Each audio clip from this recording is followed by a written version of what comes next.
بتشتغل لكان؟ حماتي بس حطيها طق الحنك مع جارتنا ام عمر. وين اشتغلت؟ بتروح وتطبق الطبخه بعد ما اكون انا مجهزتها وفارمه الخضره وحاطه بقلب الصواني. هلا بس هيك بتساوي؟ بس يا بعدي. هلا انا حماتي صحيح ما بتشتغل بالبيت، بس والله حرام مدللتني. مدللتك لانه بعدك عروس جديده، بس بكره لما بتعتقي شوي رح يصير فيكي اكثر مني، وهذا اذا ما قمتي بكل شيء وبشغل البيت كمان.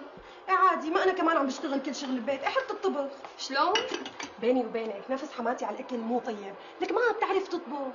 حاجه بقى مثل ما عم اقول لك، تخيلي قال بتحط لها الفاصوليا الخضراء اللي بتنعمل بمرقه البندوره كزبره وثوم.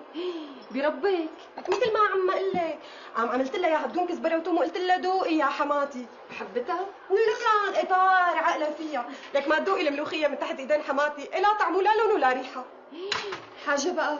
انت انا شو طالعت لك اياها بتشهي، وقلت لها كلي يا حماتي كلي وتعلمي الطبخ شلون بينعمل. وابراهيم